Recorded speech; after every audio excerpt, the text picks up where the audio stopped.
Bismillahirrahmanirrahim. Assalamualaikum warahmatullahi wabarakatuh. Perkenalkan, nama saya Mila Nabila Saidah dari Prodi PAI semester 4B, Fakultas Tarbiyah Institut Agama Islam Darussalam Ciamis. Pada video kali ini saya akan membahas atau menyampaikan micro teaching saya tentang mata pelajaran akidah akhlak pada jenjang aliyah dengan materi induk-induk akhlak terpuji. Bismillahirrahmanirrahim. Assalamualaikum warahmatullahi wabarakatuh. Apa kabar adik-adik semuanya? Semoga adik-adik semuanya dan kita semuanya selalu berada dalam lindungan Allah Subhanahu wa Ta'ala. Amin ya rabbal alamin. Pada kesempatan kali ini kita berjumpa lagi dalam mata pelajaran akidah akhlak. Untuk itu sebelumnya mari kita berdoa dulu ya adik-adik. Berdoa mulai. Bismillahirrahmanirrahim. Raditu billahi rabba wa bil islami dina wa bi Muhammadin nabiyya wa rasula. Rabbi zidni ilman warzuqni fahman bi rahmatika ya arhamar rahimin. Amin. Nah, adik-adik semuanya, sebelum memulai mata pelajaran kali ini, silahkan adik-adik mengisi dulu absensinya pada laman link yang telah saya bagikan sebelumnya. Nah, adik-adik semuanya sudah mengetahui kan, pada pembahasan sebelumnya kita membahas tentang apa itu akhlak terpuji. Nah, pada kesempatan kali ini kita beranjak kepada materi selanjutnya, yaitu tentang induk-induk akhlak terpuji. Nah, adik-adik sudah tahu apa belum nih? Apa itu induk-induk akhlak terpuji? Nah, kita seharusnya sebagai seorang muslim menghiasi diri dengan akhlak terpuji atau akhlak mahmudah. Nah, akhlak terpuji yang harus dimiliki seorang muslim, pasti adik-adik sudah mengetahuinya ya. Di antaranya yaitu ada apa aja? Berani dalam segala hal positif, adil dan bijaksana, kemudian mendahulukan kepentingan orang lain daripada kepentingan diri sendiri ya. Kemudian ada pemurah dan suka menafkahkan hartanya, baik pada waktu lapang maupun waktu susah. Kemudian apalagi adik-adik nih yang termasuk ke dalam akhlak terpuji? Ya, ada ikhlas dalam melaksanakan segala amal perbuatan semata-mata karena Allah Subhanahu wa Ta'ala. Kemudian cepat bertobat, kemudian jujur, benar dan amanah. Kemudian ada sabar, pemaaf, dan selalu optimis dalam menghadapi kehidupan. Nah, pada kali ini dalam pembahasan induk akhlak terpuji ada 4 contoh dari induk akhlak terpuji. Yang pertama yaitu ada hikmah. Nah, pengertian hikmah secara bahasa yang berarti kebijaksanaan, pendapat atau pikiran yang bagus, pengetahuan, filsafat, kenabian, keadilan, peribahasa atau kata-kata bijak, dan Al-Quran. Nah, menurut Al-Maraghi dalam kitab tafsirnya menjelaskan, Al-Hikmah sebagai perkataan yang tepat, lagi tegas, yang diikuti dengan dalil-dalil yang menyingkap kebenaran. Nah, jadi itu ya adik-adik semuanya arti dari hikmah secara bahasa. Nah, sedangkan di sini saya mengutip dari Toha Jahja Umar, menurutnya bahwa hikmah adalah bijaksana, artinya meletakkan sesuatu pada tempatnya, dan kitalah yang harus berpikir, berusaha menyusun, mengatur cara-cara dengan menyesuaikan kepada keadaan dan zaman, asal tidak bertentangan dengan hal-hal yang dilarang oleh Allah Subhanahu wa Ta'ala dalam ketentuan hukumnya. Nah, kemudian nih, dalam kata al-hikmah terdapat makna pencegahan yang meliputi yang pertama, ada adil akan mencegah pelakunya dari terjerumus ke dalam kezoliman. Jadi adil itu akan mencegah pelakunya terjerumus ke dalam kezaliman ya, adik-adik. Kemudian ada hilm atau hilmi, akan mencegah pelakunya dari terjerumus ke dalam kemarahan. Kemudian yang ketiga adalah ilmu, yaitu yang akan mencegah pelakunya dari terjerumus ke dalam kejahilan. Kemudian yang keempat ada nubuwah, yaitu seorang nabi tidak lain diutus untuk mencegah manusia dari menyembah selain Allah dan dari terjerumus ke dalam kemaksiatan serta perbuatan dosa. Al-Quran seluruh kitab samawiyah diturunkan oleh Allah agar terhindar dari syirik, munkar, dan perbuatan buruk. Kemudian yang selanjutnya nih lafaz al-hikmah juga terdapat atau disebutkan dalam Al-Quran sebanyak 20 kali dengan berbagai makna.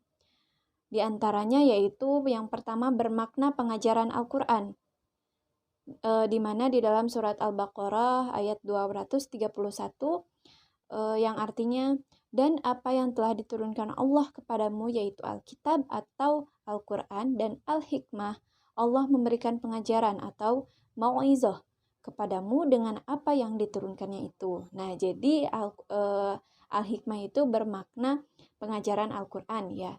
Kemudian yang kedua ada bermakna sebagai pemahaman dan ilmu, di mana disebutkan di dalam Quran surat Maryam ayat 12 yang artinya, hai Yahya, ambillah Alkitab atau Taurat itu dengan sungguh-sungguh dan kami berikan kepadanya hikmah selagi ia masih kanak-kanak. Nah, jadi hikmah ini kembali disebutkan yang bermakna yaitu ilmu. Kemudian yang ketiga yaitu ada bermakna an-nubuwah atau kenabian. Kemudian yang keempat yaitu ada yang tadi ya an-nubuwah atau kenabian, yaitu disebutkan dalam Quran surat An-Nisa dan Quran surat Shad. Kemudian yang keempat yaitu ada bermakna Al-Quran yang mengandung keajaiban-keajaiban dan penuh rahasia, di mana disebutkan dalam Quran surat Al-Baqarah ayat 269.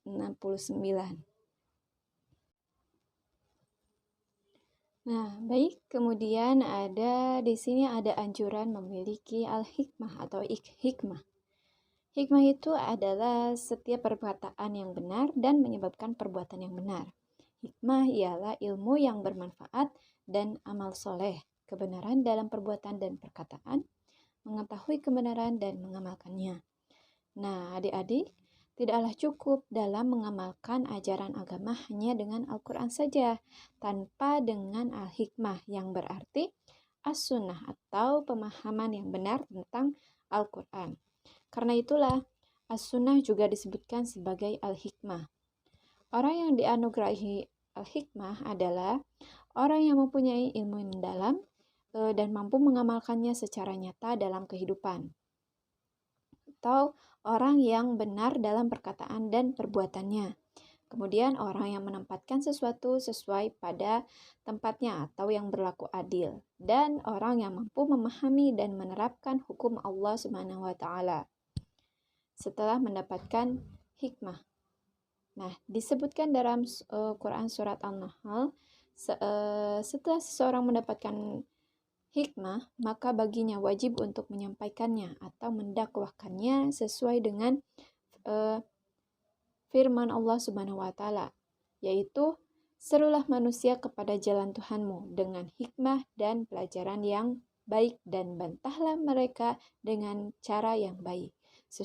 Sesungguhnya Tuhanmu dialah yang lebih mengetahui tentang siapa yang tersesat dari jalannya dan dialah yang mengetahui orang yang mendapatkan petunjuk. Baik, yang selanjutnya yaitu ada keutamaan hikmah, di mana keutamaan hikmah di antaranya yang pertama yaitu memiliki rasa percaya diri yang tinggi dalam melaksanakan dan membela kebenaran ataupun keadilan. Kemudian menjadikan ilmu pengetahuan sebagai bekal utama yang harus terus dikembangkan. Kemudian yang ketiga yaitu mampu berkomunikasi dengan orang lain dengan beragam pendekatan dan bahasan. Kemudian yang keempat yaitu ada memiliki semangat juang yang tinggi untuk mensyiarkan kebenaran dengan beramal ma'ruf nahi munkar. Nah, baik adik-adik, kemudian yang kedua yaitu ada iffah, Pengertian iffah secara etimologis adalah bentuk masdar dari kata affa ya'ifu atau iffah yang berarti menjauhkan diri dari hal-hal yang tidak baik. Iffah juga berarti kesucian tubuh. Secara terminologis, iffah adalah memelihara kehormatan diri dari segala hal yang merendahkan, merusak, dan menjatuhkannya.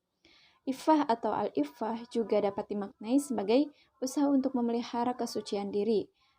Atau al-iffah adalah menjaga diri dari segala tuduhan, fitnah, dan memelihara kehormatan. Nah, iffah ini dalam kehidupan iffah hendaklah dilakukan setiap waktu agar tetap berada dalam keadaan kesucian. Hal ini dapat dilakukan dengan dimulainya memelihara hati atau kolbu untuk tidak membuat rencana dan angan-angan yang buruk. Sedangkan kesucian ini terbagi dalam dalam beberapa bagian nih, adik-adik.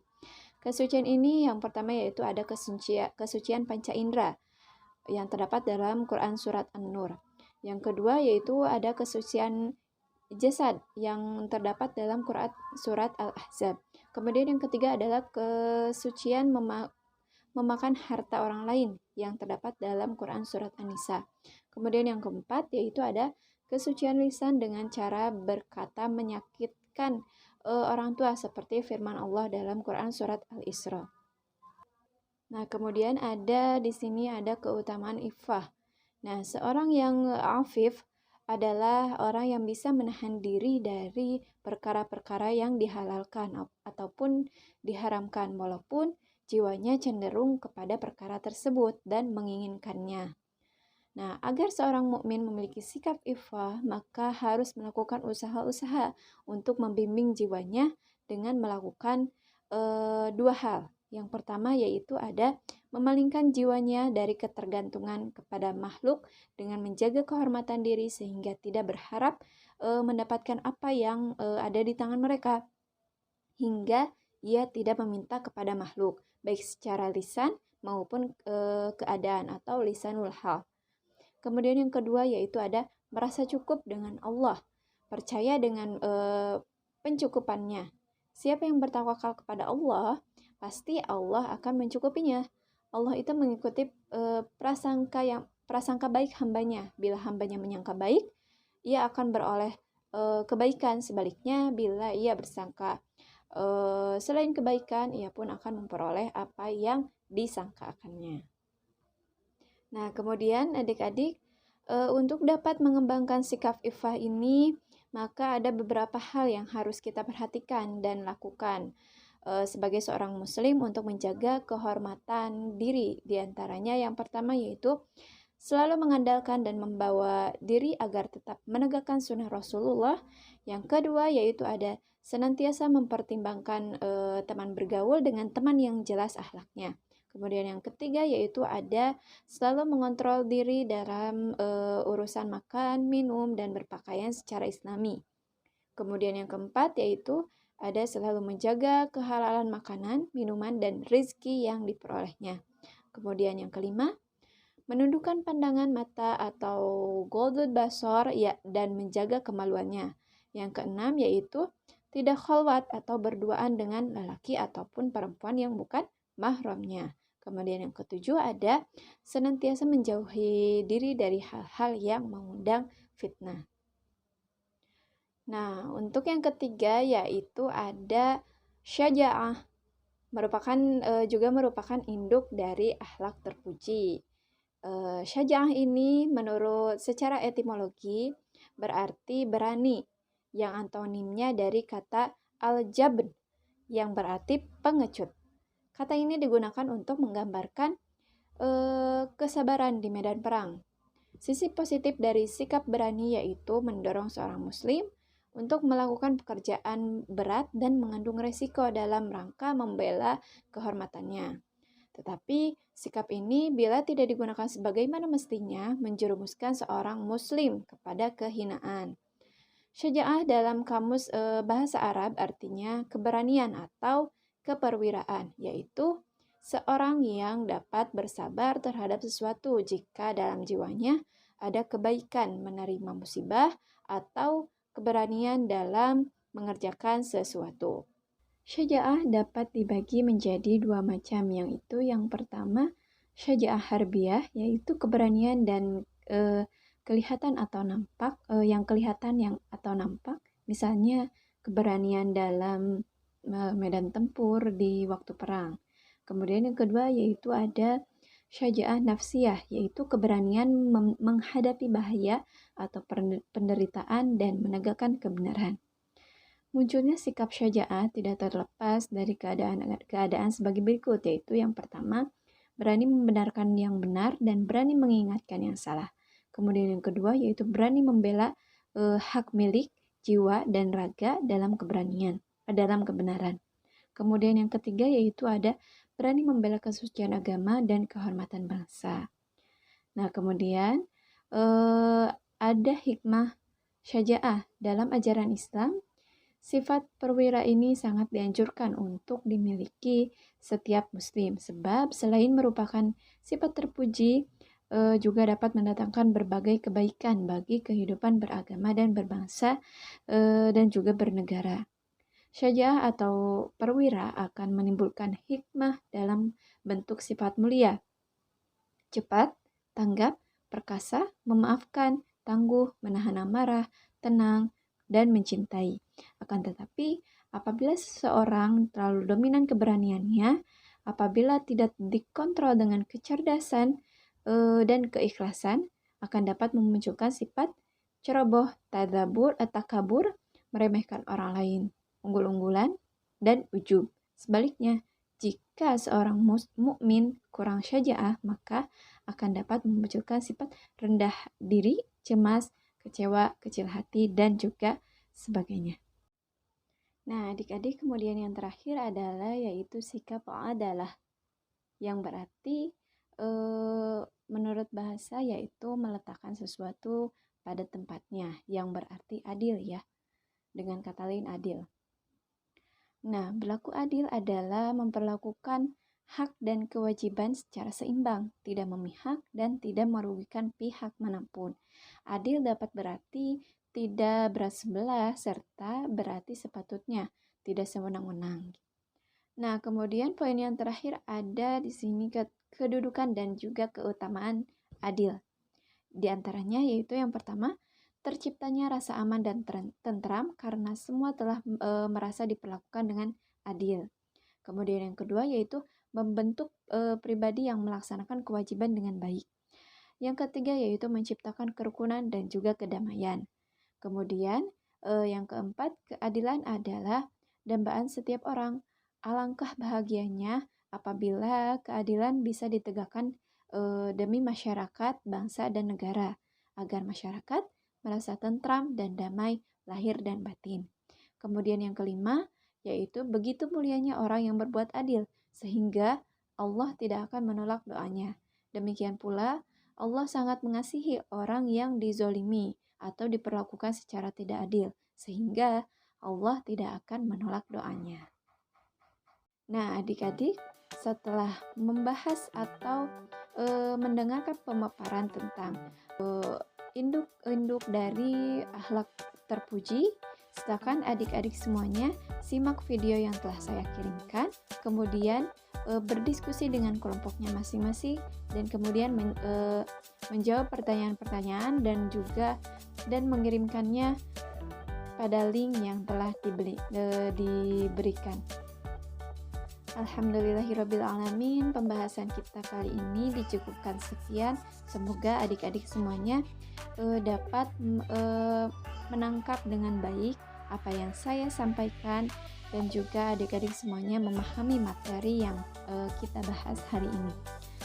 Untuk itu, marilah kita tutup pembelajaran kali ini dengan doa subhanakallahumma wa bihamdika asyhadu an la ilaha illa anta astaghfiruka wa atubu ilaik. Terima kasih atas segala perhatiannya. Mohon maaf atas segala kekurangan dan juga kekhilafan. Hasbunallah wa ni'mal wakil. Wassalamualaikum warahmatullahi wabarakatuh.